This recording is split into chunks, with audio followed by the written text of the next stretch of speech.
وَلَقَدْ يَسَّرْنَا الْقُرْآنَ لِلذِّكْرِ فَهَلْ مِن مُّدَّكِرٍ اعوذ باللہ من الشیطان الرجیم بسم اللہ الرحمن الرحیم سورۃ البقرہ مدنیہ۔ حضرات سامعین، گزشتہ 3 ہفتوں میں سورہ فاتحہ کی تفسیر کا ایک حصہ مکمل ہوا۔ ایک حصہ میں اس لیے عرض کر رہا ہوں، ظاہر ہے کہ اگر وہ تمام تفصیلات جو اللہ رب العالمین نے ام الکتاب میں اور اس کی جامع آیات میں پنہا کر رکھی ہیں، ان سب کو بیان کیا جاتا تو مہینوں اس کی تفسیر میں صرف ہوتے۔ تو سورہ فاتحہ کے اخیر میں ہم نے یہ دعا کی تھی، ہمیں اللہ رب العالمین نے دعا کا یہ طریقہ بتایا تھا کہ اہدنا الصراط المستقیم، اے ہمارے رب ہمیں سیدھے راستے کی ہدایت فرمائیے، ہمیں صراط مستقیم عطا فرمائیے۔ تو صراط مستقیم کہاں ہے اور صراط مستقیم کیا ہے؟ اس کے جواب میں اللہ رب العالمین نے اس مکمل سورہ کو، بلکہ مکمل قرآن کریم کو پیش فرمایا کہ یہ قرآن کریم ہی صراط مستقیم ہے۔ ان ھذا القرآن یہدی للتی ہی اقوم وَيُبَشِّرُ الْمُؤْمِنِينَ، یہی قرآن ہے، یہی کتاب ہدایت ہے جو انسانوں کو صراط مستقیم کی ہدایت کرتی ہے۔ یہی کتاب ہے جو انسانوں کو صراط مستقیم کی ہدایت کرتی ہے اور اہل ایمان کو خوشخبری سناتی ہے۔ اہل ایمان کو خوشخبری سناتی ہے کہ انہیں اللہ کی رضا حاصل ہوگی۔ چونکہ یہ گائیڈ بک ہے نا، تو یہ بتانے والی ہے کہ کون سا کام ایسا ہے جس سے اللہ خوش ہوتا ہے اور کون سا کام ہے جس سے اللہ ناراض ہوتا ہے۔ تو دونوں راستے واضح کرنے والی کتاب قرآن کریم ہے۔ تو گویا کہ ہم نے جس صراط مستقیم کو اپنے رب سے مانگا، وہ صراط مستقیم ہمیں دکھایا جا رہا ہے۔ سورہ فاتحہ کے بعد جو دوسری سورہ ہے وہ سورہ بقرہ ہے، اور یہ مدنی سورہ ہے۔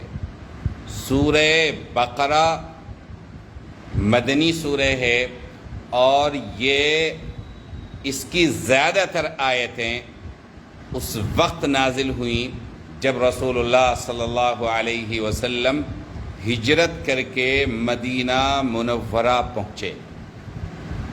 ہجرت کے شروع کے ایام میں جب رسول اللہ صلی اللہ علیہ وسلم وہاں گئے تو اوس اور خزرج کا قبیلہ بنیادی طور پہ رسول اللہ صلی اللہ علیہ وسلم کی دعوت کے پہنچنے سے قبل مشرک قبیلہ تھا۔ رسول اللہ صلی اللہ علیہ وسلم کی جب دعوت وہاں پہ پہنچی اور وہ لوگ رسول اللہ صلی اللہ علیہ وسلم کی خدمت میں آئے اور حج کے سیزن میں حضرت صلی اللہ علیہ وسلم کے ہاتھوں پہ بیعت کی، پہلی مرتبہ جو بیعت کی اس کو بیعت عقبہ اولا کہا جاتا ہے۔ عقبہ کے معنی گھاٹی، گھاٹی کی بیعت۔ اور دوسری مرتبہ جو آپ سے بیعت کی ان حضرات نے تو اس کو بیعت عقبہ ثانیہ کہا جاتا ہے، دوسری بیعت۔ تو اس کے ذریعے اسلام کی شعاعیں مدینہ منورہ میں پہنچی۔ رسول اللہ صلی اللہ علیہ وسلم جب ہجرت کر کے مدینہ منورہ تشریف لے گئے تو آپ کی خواہش ہوئی کہ ایک مضبوط سماج قائم ہو جس میں کسی دشمن کا کوئی خوف نہ ہو، اور جو اہل ایمان ہیں وہ یہاں کے دوسرے قبیلوں کے ساتھ اتحاد اور یکجہتی کے ساتھ رہیں۔ لہذا رسول اللہ صلی اللہ علیہ وسلم نے مدینہ پہنچنے کے بعد ایک معاہدہ کیا، ایک ڈکلریشن تیار ہوا جس کو میثاق مدینہ کہتے ہیں، مدینہ ڈکلریشن۔ اس میں وہاں پہ جو رہنے والے تھے مدینہ منورہ میں، ان سب کو ایک یونٹ تصور کیا گیا کہ یہ سب مدینہ کے رہنے والے آپس میں پیار محبت اور بھائی چارہ کے ساتھ رہیں گے، کوئی کسی پر ظلم نہیں کرے گا۔ باہر کا کوئی آدمی، کوئی قبیلہ، کوئی دشمن مدینہ کے کسی بھی باشندے پر حملہ کرے گا یا کسی قبیلے پر حملہ کرے گا تو وہ پورے مدینے پر حملہ تصور کیا جائے گا۔ تو اس طریقے سے یہ بنیاد فراہم کی۔ یہ انسان کی مہذب تاریخ میں سب سے جامع معاہدہ ہے، اور یہ بہت سارے لوگوں کے لیے نقش راہ ہے، خاص طور پہ امت مسلمہ کے لیے، کہ دوسری قوموں کے ساتھ کیسے رہا جاتا ہے، کیسے گزر بسر کیا جاتا ہے، کیسے ان کے ساتھ معاملات کیے جاتے ہیں۔ بہرحال تو یہ صورتحال ہوئی کہ 3 طرح کے لوگ تھے۔ ایک صاحب ایمان جن تک اسلام کی شعاعیں پہنچیں اور وہ مسلمان ہو گئے۔ دوسرے وہ لوگ جو مشرک تھے لیکن اسلام سے نفرت نہیں رکھتے تھے، بلکہ اسلام جب ان تک پہنچتا تھا تو اسلام کی خوبیوں کو دیکھ کر وہ اسلام میں شامل ہو جاتے تھے، حلقہ بگوش اسلام ہو جاتے تھے۔ اور تیسرا قبیلہ، تیسری جو جماعت تھی وہ یہودیوں کی تھی۔ یہودیوں کے 3 قبیلے وہاں پہ رہتے تھے مدینہ میں اور مدینہ کے قرب و جوار میں۔ ایک قبیلے کا نام تھا بنی قینوقا، ایک کا نام تھا بنو نذیر، اور ایک کا نام تھا بنو قریظہ۔ یہ 3 قبیلے تھے، اور یہ تینوں قبیلے بہت مضبوط قبیلے تھے۔ یہ لوگ یہاں کے جو اصل باشندے تھے مدینہ منورہ کے، اوس اور خزرج، ان لوگوں کو سپورٹ کر کے ایک طبقہ ایک گروپ کو سپورٹ کرتا، دوسرا دوسرے گروپ کو سپورٹ کرتا، اور ان کو لڑاتا رہتا تھا۔ ان لوگوں کے ہتھیار فروخت کرنے کا بزنس چلتا رہتا تھا، ان کی تجارت تھی، وہ پیسہ بھی دیتے تھے، سود پہ پیسہ بھی لگاتے تھے، اور ہتھیار بھی بیچتے تھے۔ تو اگر ان کی لڑائی نہیں ہوتی تو پھر ان کے ہتھیار کا بزنس کیسے چلتا؟ آج کل جیسے آپ دیکھ رہے ہیں کہ یہودی طاقتیں اسی طریقے سے دنیا کے کئی ملکوں کو لڑاتی ہے، اور پھر ہتھیار کا بزنس چلتا ہے ان کا، اور سودی پیسے کا کاروبار IMF اور جو دوسرے مالیاتی ادارے ہیں، ورلڈ بینک وغیرہ ذالک، تو ان سب کے اوپر انہی لوگوں کا اثر و رسوخ ہے۔ تو میں نے یہ بیک گراؤنڈ بتایا کہ آپ کو معلوم ہو کہ مدینہ منورہ جب رسول اللہ صلی اللہ علیہ وسلم گئے تو اس وقت کے کیا حالات تھے، کون سے قبیلے تھے۔ تو 3 طرح کی جماعتیں ہوئیں۔ اس سورہ میں ان تینوں جماعتوں کا تذکرہ کیا گیا۔ پہلے اہل ایمان کا، اہل تقوی کا تذکرہ کیا گیا ہے۔ اس کے بعد یہ تین ہیں، لیکن ایک جماعت تھی مفاد پرستوں کی جو کلیئر نہیں تھے، نہ وہ مکمل طور پہ ایمان میں داخل ہوئے، نہ وہ مکمل طور پہ مشرک رہے۔ وہ ڈیل ہوتے تھے یہودیوں سے کہ بظاہر دیکھا کہ مسلمانوں کا غلبہ ہے، مسلمانوں کا اقتدار ہے، مسلمانوں کو عروج اور ترقی حاصل ہو رہی ہے، تو اسلام میں داخل ہو گئے، اپنے کو مسلمان شو کیا، اور کوئی نقصان وقتی طور پہ اہل ایمان کو پہنچا تو اس سے الگ بھی ہو گئے۔ تو فائدہ حاصل کرنے کے لیے مسلمان شو کر رہے ہیں اپنے آپ کو، لیکن اندر میں اسلام نہیں ہے۔ یہ جو چوتھا طبقہ تھا، ان کو کیا کہا جاتا ہے؟ منافق کہا جاتا ہے۔ ٹھیک ہے، تو یہ کل کتنی جماعتیں ہوئیں؟ 4 جماعتیں، مومنین مخلصین کی، مشرکین کی، یہودیوں کی اور منافقین کی۔ تو شروع کے تقریباً 15 رکوع تک یہ سلسلہ پہلے اہل ایمان کا تذکرہ کیا گیا، اور مشرکین کا بھی تذکرہ آیا، اور اس کے بعد منافقین کا بھی تذکرہ آیا، اور پھر یہودیوں کا تذکرہ بہت تفصیل کے ساتھ آیا۔ چونکہ یہودیوں کا ایک معنوی اور مادی تسلط تھا، اور مشرکین بھی، مکہ کے مشرکین بھی اور دیگر خطوں کے بھی، ان کو سمجھتے تھے کہ یہ ہدایت والے لوگ ہیں، یہ کتاب والے لوگ ہیں، یہ اہل کتاب ہیں، تو انہیں بار بار جو ہے مخاطب بنا کر کے کہا گیا کہ تم اہل کتاب تو ضرور تھے، ایمان والے تھے، لیکن اب ایمان نہیں رہ گیا، اب صرف یہودی بن کر کے رہ گئے تم۔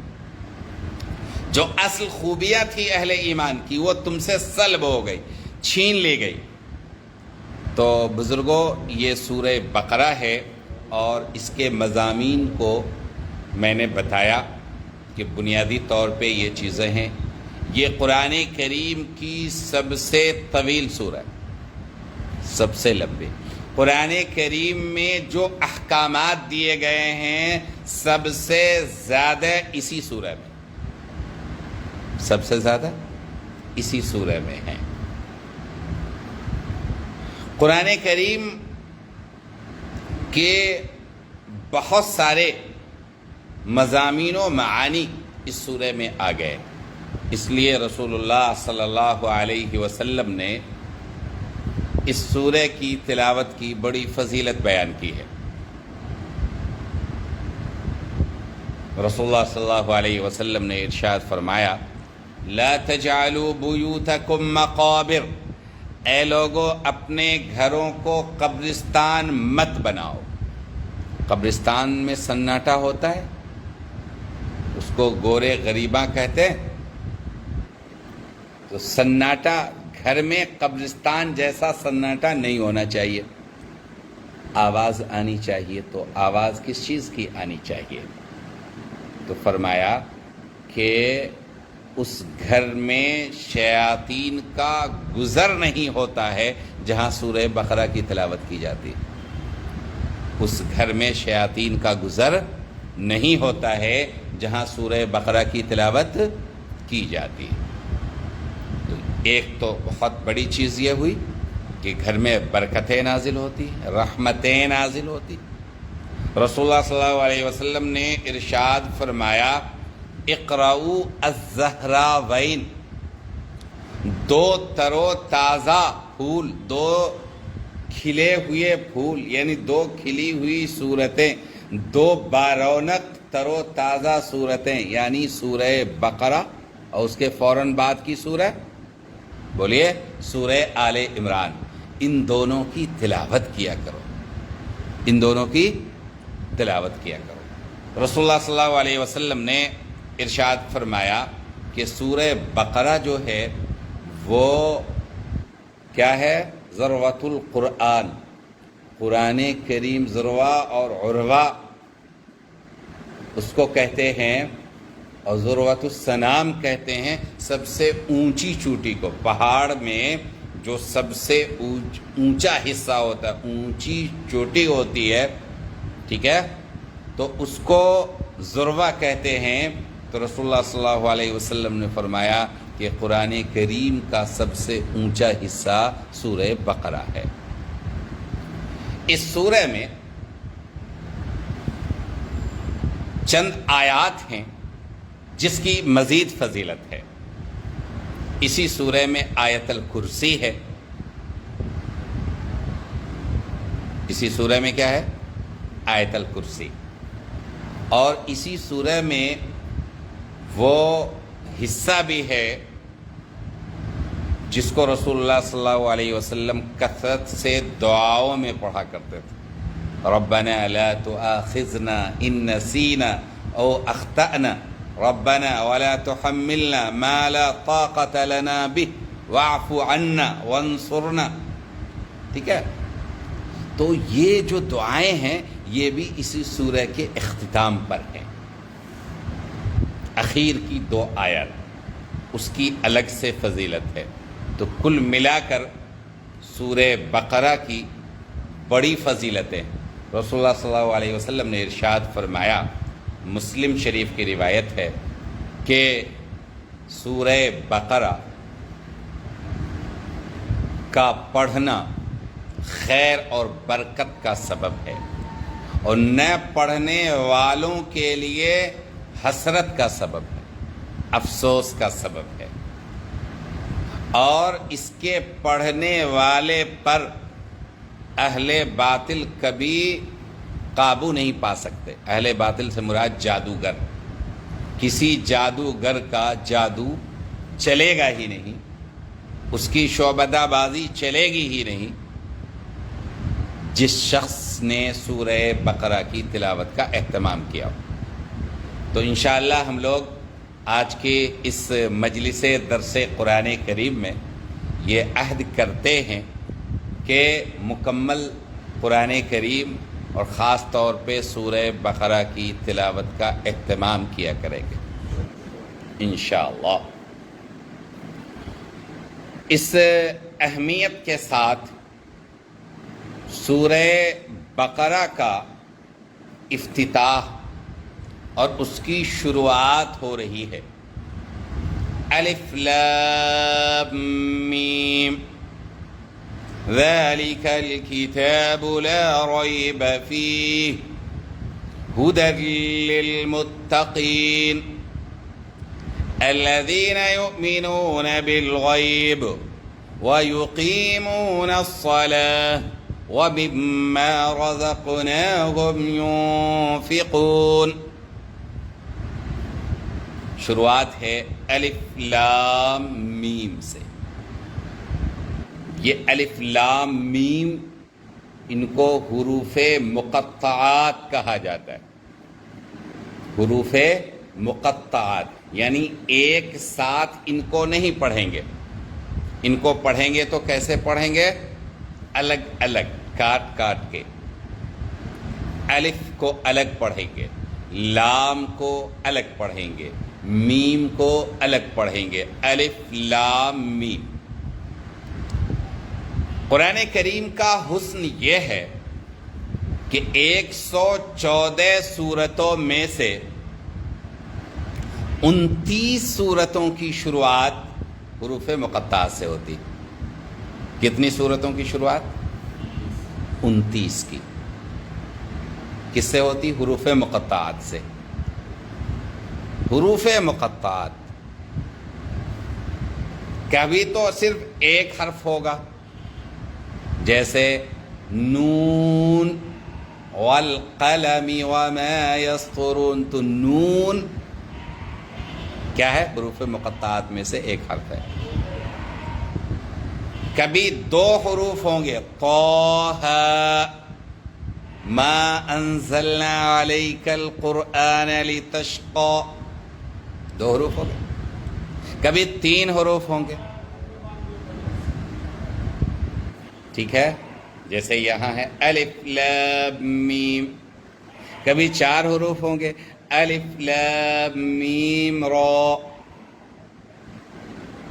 ٹھیک ہے؟ اور کبھی 5 حروف ہوں گے کاف ہا یا عین صاد، کتنے حروف ہوئے؟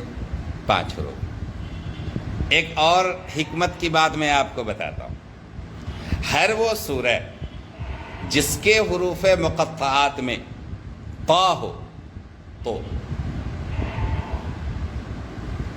ہے نا، الف با تا میں کیا ہے؟ تو ہے، تو زو، تو اگر طا ہے تو اس میں حضرت موسیٰ کا ضرور تذکرہ ہوگا، اس میں حضرت موسیٰ کا ضرور تذکرہ ہوگا، حضرت موسیٰ کا بھی تذکرہ ہوگا اور فرعون کا بھی تذکرہ ہوگا اور سانپ کا بھی تذکرہ ہوگا۔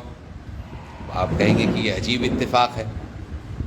اچھا، آپ نے تا کی حیت پہ غور کیا ہے؟ سانپ اگر کنڈلی مار کے بیٹھے تو اس کی حیت اور تو کی حیت دونوں ایک طرح ہوتی ہے، ٹھیک ہے؟ اللہ ہی بہتر جانے کہ اس میں کیا حکمت ہے۔ البتہ ایک روایت ہے کہ رسول اللہ صلی اللہ علیہ وسلم نے ارشاد فرمایا کہ اوتیت طواسین والحوامیم، مجھے تاسین عطا کیا گیا، تو سے شروعات ہے، من صحف موسیٰ، حضرت موسیٰ کے صحیفے سے۔ تو معلوم یہ ہوا کہ تورات کے جو مضامین تھے وہ اللہ تعالیٰ نے رسول اللہ صلی اللہ علیہ وسلم کو عطا کیا، تو لہٰذا حضرت موسیٰ کا تذکرہ طاسین میں ضرور ہوگا، ٹھیک ہے؟ یہ بھی حکمت کی بات ہے۔ اب یہ ہے کہ حروف مقطعات کا مطلب کیا ہے، اس کے مفہوم کو کون جانتا ہے؟ ہم تو یہ کہتے ہیں اللہ اعلم بمرادہ بذلک، اس کے صحیح مفہوم کو اللہ جانتا ہے۔ یہ ایک راز ہے، ہر جگہ پچھلی جتنی کتابیں ہیں اس میں اللہ کا کوئی نہ کوئی راز ہوتا ہے، اسی طریقے سے یہ بھی راز ہے اللہ رب العالمین کا، جو آپ نے عطا کیا رسول اللہ صلی اللہ علیہ وسلم کو۔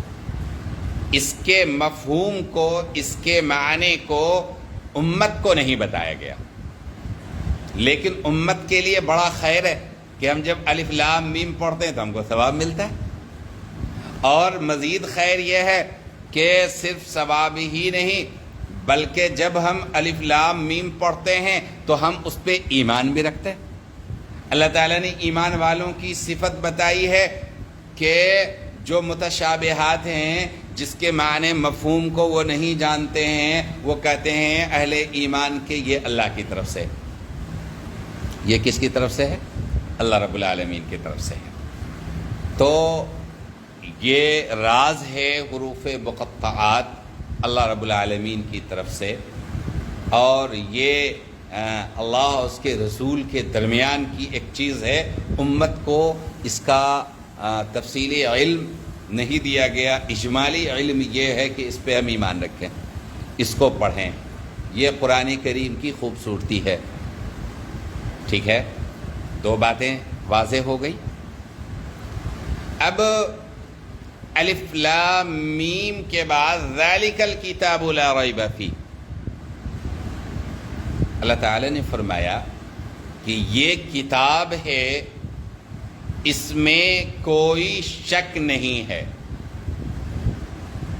یہ کتاب ہے۔ ذالک، جو لوگ عربی جانتے ہیں ان کو پتہ ہوگا کہ ذالک اشارہ کرنے کے لیے، جو چیز دور ہو اس کے لیے ذالک، اور جو چیز قریب ہو اس کے لیے ھذا ھذہ۔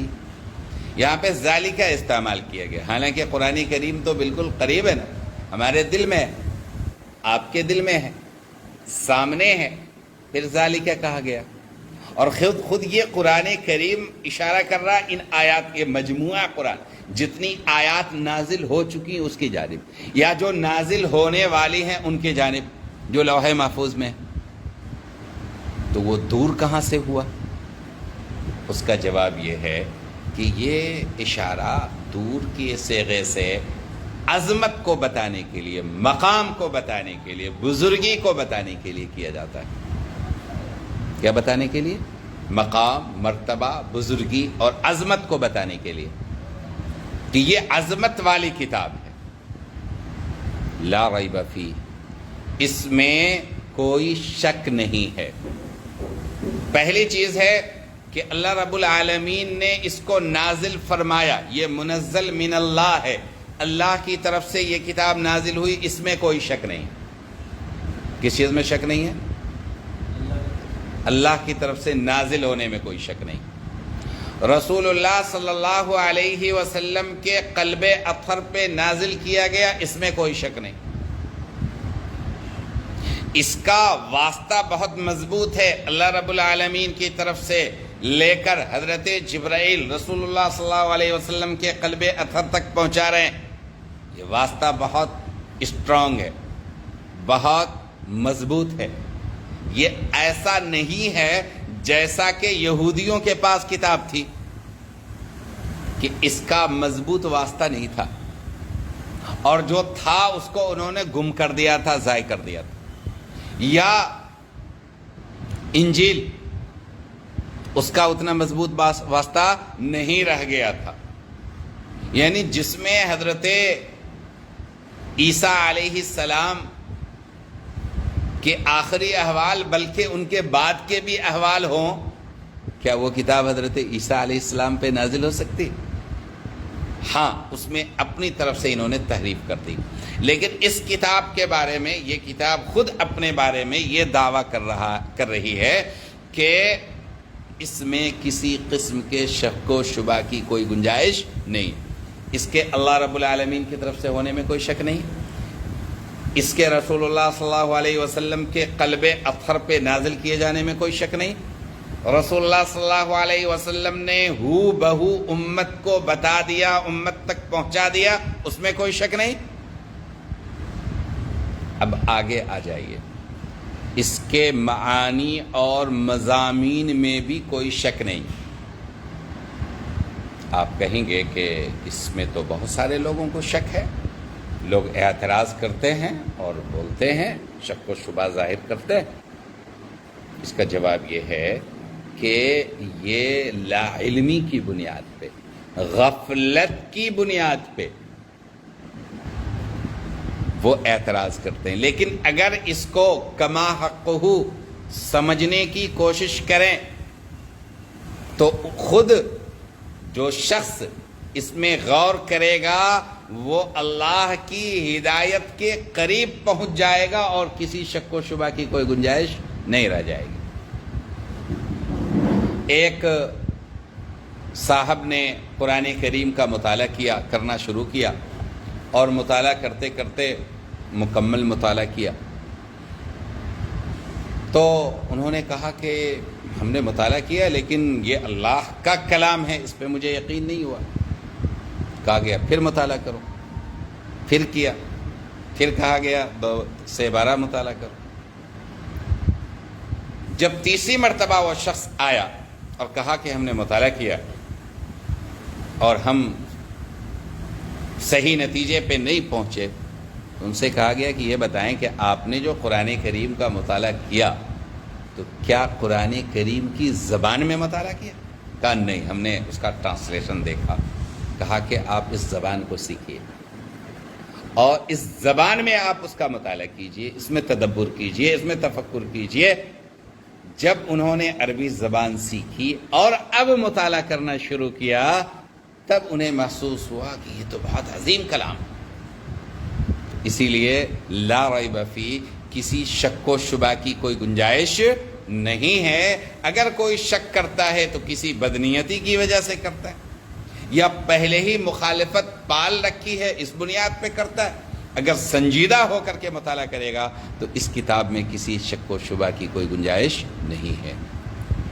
لہذا الف لام میم ذالک الکتاب لا ریب فیہ، یہ عظیم کتاب ہے، اس میں کسی بھی قسم کے شک و شبہ کی کوئی گنجائش نہیں ہے۔ کہاں کہاں شک و شبہ کی کوئی گنجائش نہیں، وہ میں نے بتایا۔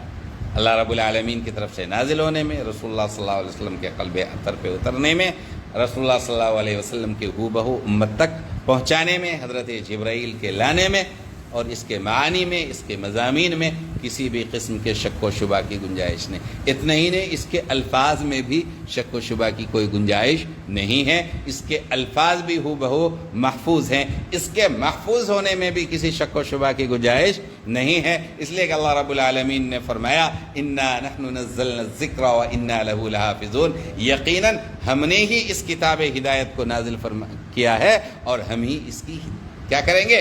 حفاظت بھی کریں گے۔ تو گویا کہ اس کی حفاظت کی بھی گارنٹی ہے، تو پھر اس میں ملاوٹ تو ہو نہیں سکتی، اس میں کوئی پھٹوال ہو نہیں سکتا کسی قسم کے۔ یہاں تک اللہ تعالیٰ نے فرمایا لا یأتیہ الباطل، کہ اس میں کوئی غلط چیز شامل نہیں ہو سکتی، نہ آگے سے نہ پیچھے سے، نہ سامنے سے نہ دائیں سے نہ بائیں سے، کہیں سے بھی باطل نہیں آ سکتی۔ لا ریب فیہ، واضح ہو گیا، کلیئر۔ ھدی للمتقین، یہ کتاب ہدایت ہے، یہ راستہ دکھانے والی ہے، یہ رہنمائی کرنے والی ہے، یہ کتاب منزل تک پہنچانے والی ہے۔ ہدایت کا کیا کیا مفہوم ہے، کیا کیا معانی ہے، میں پہلے بتا چکا ہوں۔ کہاں؟ اہدنا الصراط المستقیم، اسی اہدنا کا جو روٹ ورڈ ہے، جو مادہ ہے، وہ کیا ہے؟ ہدا ہے۔ ہدا سے ہی کیا بنا؟ ہدایت، اور اسی ہدا سے کیا بنا؟ اہدنا بنا۔ اسی سے کیا ہے؟ ہادی، ہدایت دینے والا۔ اسی سے مہدی ہے، اسی سے کیا ہے؟ مہدی۔ ہمارے نبی صلی اللہ علیہ وسلم کی صفت ہادی بھی ہے اور مہدی بھی ہے، ٹھیک ہے۔ ویسے ہمارے عقیدے میں یہ عقیدہ بھی ہے کہ قرب قیامت کی بڑی علامتوں میں سے ایک علامت کے طور پہ حضرت امام مہدی آئیں گے۔ کچھ لوگ جہالت میں مہدی بول دیتے ہیں اس کو، نام بھی لوگ کیا رکھ دیتے ہیں؟ مہدی۔ تو وہ مہدی کیا ہے؟ جو ہاتھ میں لگایا جاتا ہے لال کرنے کے لیے، وہ نہیں۔ یہ امام مہدی، کسی بھی انسان کا نام ہوگا تو کیا ہوگا؟ مہدی ہوگا، میم کے زبر کے ساتھ، یعنی ہدایت یافتہ، ٹھیک ہے۔ حضرت رسول کریم صلی اللہ علیہ وسلم نے حضرت سیدنا امیر معاویہ رضی اللہ تعالی عنہ کو دعا دی تھی، اللہم اجعلہ ہادیا مہدیا واہد بہ، اے اللہ ان کو ہدایت عطا کیجئے، دوسروں کے ہدایت کا ذریعہ ان کو بنائیے اور خود ہدایت یافتہ بنائیے۔ تو امام مہدی تشریف لائیں گے، ان کا نام محمد ہوگا، اصلی صفت مہدی ہوگی، رسول اللہ صلی اللہ علیہ وسلم کی اولاد سے ہوں گے، حضرت فاطمہ کی نسل سے ہوں گے، ٹھیک ہے۔ یہ عقیدہ ہے ہمارا۔ اس عقیدے پر ڈاکہ ڈالنے کے لیے بہت سارے لوگ ہاتھ پاؤں پھیلا رہے ہیں، اور ہر زمانے میں پھیلاتے رہے۔ اس زمانے میں ایک جھوٹے انسان نے جس کا نام ہے شکیل ابن حنیف، اس نے اپنے بارے میں کیا دعویٰ کر دیا کہ میں امام مہدی ہوں، ٹھیک ہے۔ تو آپ کو چوکنا رہنا ہے کہ یہ جھوٹے لوگ ہیں، یہ در حقیقت ہمارے عقیدے پر حملہ آور ہونا چاہتے ہیں، ٹھیک ہے۔ اور پھر انہوں نے گورکھ دھندا کیا کیا کہ مہدی اور حضرت عیسیٰ علیہ السلام یہ الگ الگ چیز نہیں۔ حضرت ہمارا عقیدہ یہ ہے کہ حضرت عیسیٰ علیہ السلام اللہ کے نبی۔ یہودیوں نے جب آپ کو صلیب پر لٹکانا چاہا تو اللہ تعالی نے ان کو اٹھا لیا، ان کو سولی نہیں ہوئی، انہیں پھانسی نہیں پڑی، بلکہ جس نے سازش رچی تھی اس کو پھانسی پڑی، انہیں اللہ تعالی نے اٹھا لیا، اور اللہ تعالی قرب قیامت کی علامت کے طور پہ ان کو اتاریں گے۔ تو وہ جو مسیح موعود ہیں، حضرت مسیح جن کے آنے کا وعدہ ہے، وہ قیامت کے قریب تشریف لائیں گے۔ دو الگ الگ شخصیتیں، امام مہدی الگ ہیں اور حضرت مسیح علیہ السلام، حضرت عیسیٰ علیہ السلام، ان کی صفت ہے مسیح، چونکہ ان کے بارے میں تھا ابرئ الاکمہ والابرص، کہ اللہ کے حکم سے میں جو ہاتھ پھیرتا ہوں تو جو مادرزاد اندھا ہوتا ہے وہ بھی ٹھیک ہو جاتا ہے، اس لیے ان کو کیا کہا جاتا ہے؟ مسیح کہا جاتا ہے، ٹھیک ہے۔ تو مہدی، یہ کتاب ہدایت ہے، کن کے لیے ہدایت ہے؟ للمتقین، متقیوں کے لیے ہدایت۔ کن کے لیے ہدایت ہے؟ متقیوں کے لیے.